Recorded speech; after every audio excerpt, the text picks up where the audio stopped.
नमस्कार दोस्तों, आप सभी का स्वागत है रूह को कपा देने वाली हॉरर कहानी में। आज मैं आप लोग के साथ शेयर करने वाली हूँ गया की सच्ची घटित भूतिया कहानी। दोस्तों, गया के पास में एक जगह है, वहां पर एक लड़का था जिसका नाम था सूरज। वह अपनी माँ के साथ रहता था। सूरज की 12th तक की पढ़ाई काफी ज्यादा अच्छे से हो गई, मतलब उसने गांव से ही पढ़ाई किया। उसको आगे पढ़ाई करने का मन था, इसीलिए उसकी माँ ने उसको पटना भेजा और बोला कि बेटा मन लगा के पढ़ना, क्योंकि घर की दिन दशा तुम जानते हो। लड़का बोला कि ठीक है माँ, और वह पटना में रह के पढ़ाई कर रहा था, साथ ही साथ पार्ट टाइम जॉब भी कर रहा था। सूरज हमेशा कॉलेज नहीं जा सकता था, इसीलिए उसने कोचिंग ज्वाइन किया और उसकी मुलाकात एक बहुत ही प्यारी लड़की से हो जाती है जिसका नाम है संध्या। ये दोनों एक दूसरे से प्यार करने लगते हैं और 3 साल तक ये लोग रिलेशन में रहते हैं और आगे जाके इन दोनों ने शादी कर ली। शादी करने के बाद से सूरज संध्या को बोलता है कि गांव चलो, क्योंकि मेरा जो घर है वह गांव में है। तो संध्या मना कर देती है, बोलती है कि नहीं, मैं हमेशा से पटना में रही हूँ तो मैं यहीं रहूंगी, मैं गांव नहीं जा सकती। अगर तुमको गांव जाना है तो गांव जाओ, कुछ दिन रहो, फिर आ जाओ।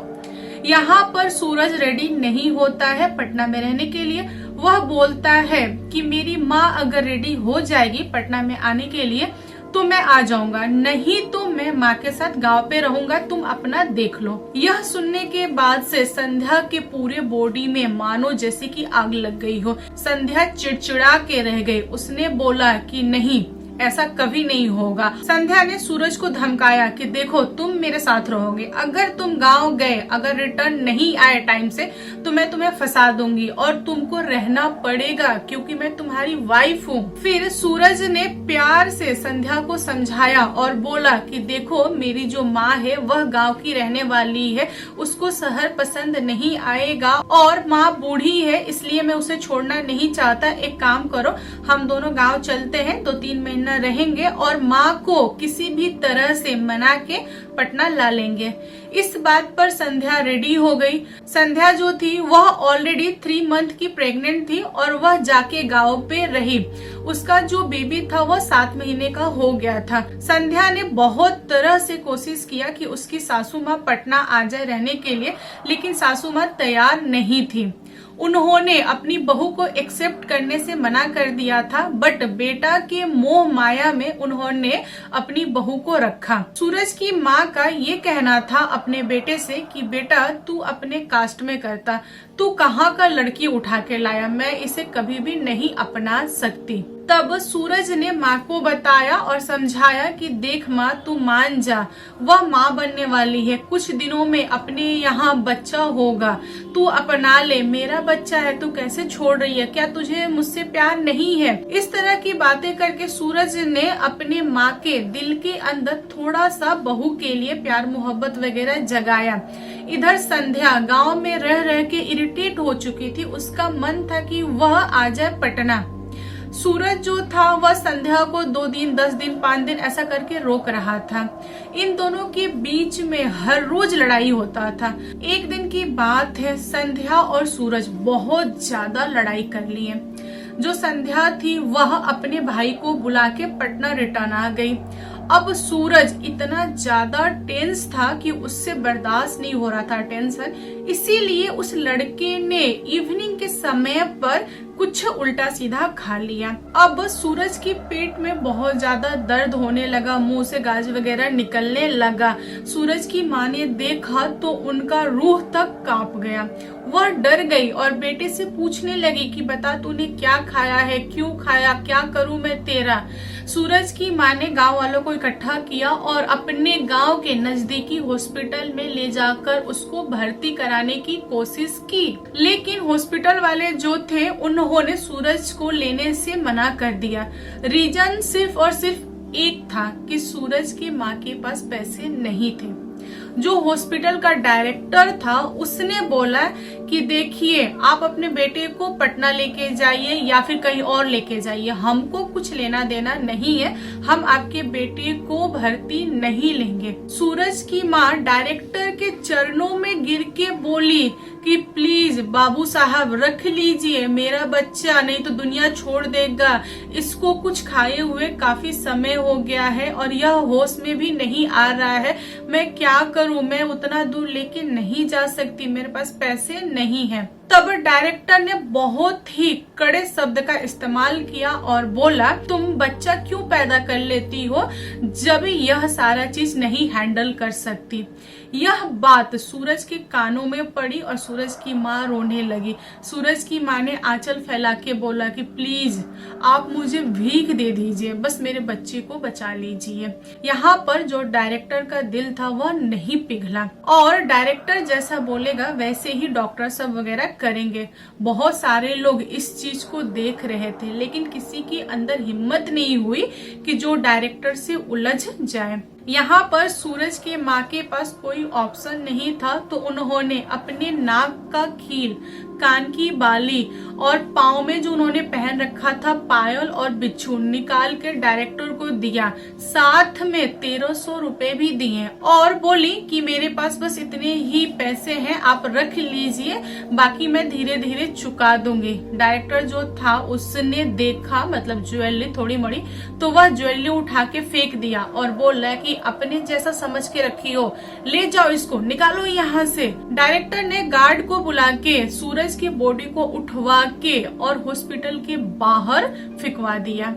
और उस रात बारिश बहुत ज्यादा हो रही थी, बारिश रुकने का नाम नहीं ले रही थी। यहाँ पर सूरज अपनी माँ से एकदम धीमी आवाज में बोल रहा है कि माँ मुझे माफ कर दो, मुझे नहीं पता था कि तुमको मेरी वजह से किसी के पैरों में गिर के मेरे जान की भीख मांगनी पड़ेगी, ये लोग बहुत ही ज्यादा खराब है, माँ मुझे माफ कर दो। और तुम संध्या को कभी भी कुछ भी मत बोलना, उससे प्यार से रहना, क्योंकि मेरे दुनिया छोड़ देने के बाद से मेरा अंश उसके पास है, तो तुम मेरे बच्चे को अपना लेना। अगर संध्या छोड़ भी दे तो संध्या को माफ कर देना, इसमें उसकी कोई गलती नहीं है, हम दोनों ने प्यार किया था, शादी किया था, शायद मेरी किस्मत में गलत लड़की लिखी हुई थी इसलिए आ गई, लेकिन तुम यह सब कुछ भूल जाओ, मुझे छोड़ दो माँ, तुम मत कोशिश करो, तुम कितनों भी कोशिश करोगी कुछ नहीं होने वाला, मैं नहीं बच पाऊंगा। इतना बोलने के बाद से सूरज ने दम तोड़ दिया, वो भी हॉस्पिटल के सामने। उसकी जो माँ थी वह रोने लगी, छाती पीटने लगी, चिल्लाने लगी, उनको थोड़े थोड़े टाइम पे दांत लगने लगा। दोस्तों यह सारा सीन देख के कुछ लोगों ने सूरज की माँ की मदद की, उन लोगों ने सूरज की माँ को और सूरज के बॉडी को गांव पे भिजवा दिया जहाँ से ये लोग थे और उसके बाद से सूरज का क्रियाक्रम वगैरह सब कुछ हो गया। यहाँ पर सूरज की माँ घर में अकेली पड़ गई थी, उनको देखने वाला कोई नहीं था। जब संध्या को पता चला कि सूरज ने ये सब कुछ कर लिया है तब संध्या पटना में ही रह गए, उसने अपनी सासू माँ को देखने के लिए एक बार भी गांव नहीं आई और ना ही संध्या के सासू माँ के अंदर हिम्मत थी कि वह अपनी बहू को देखने पटना आ सके। दोनों लोग दो जगह पे हो गए। दोस्तों सूरज को गुजरे हुए मात्र 15 से 20 दिन ही हुए थे कि सूरज के माँ को पता चला कि जो हॉस्पिटल का डायरेक्टर था वह अब इस दुनिया में नहीं रहा। तब जाकर उनको थोड़ी सी शांति मिली, उनको थोड़ा सा अच्छा लगा कि जिसने मेरे बेटे के साथ अन्याय किया भगवान ने आज उसके साथ न्याय किया। बट सूरज की माँ को नहीं पता था कि डायरेक्टर जो था वह कैसी दुनिया छोड़ा। दोस्तों डायरेक्टर के साथ बहुत बड़ी घटना घटित हो गई और लोगों ने उस हॉस्पिटल को भूतिया हॉस्पिटल बोलना स्टार्ट कर दिया। डायरेक्टर जो था वह मीटिंग हॉल में बैठकर मीटिंग कर रहा था और बहुत सारे लोग थे जो उसको सुन रहे थे।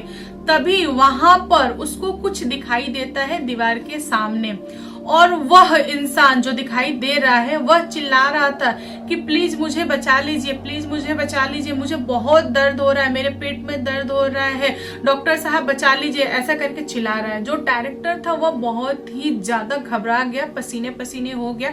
वह चिल्ला चिल्ला के पूछ रहा है कौन हो, कहाँ से आए हो। इस चीज को सारे लोग देख रहे थे और लोगों को सिर्फ और सिर्फ डायरेक्टर का रिएक्शन दिखाई दे रहा था। डायरेक्टर जो बोल रहा था वह लोगों को सुनाई दे रहा था, लेकिन डायरेक्टर किससे बात कर रहा है यह किसी को भी ना ही दिखाई दे रहा था ना ही सुनाई दे रहा था। यहाँ पर उस मीटिंग हॉल में जितने लोग थे सारे लोग डरे थे।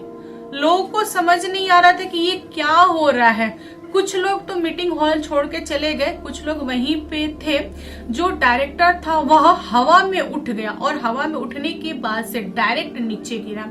और यह सीन जितने लोगों ने देखा सारे लोगों ने भूत भूत करना स्टार्ट कर दिया और लोग लगे भागने।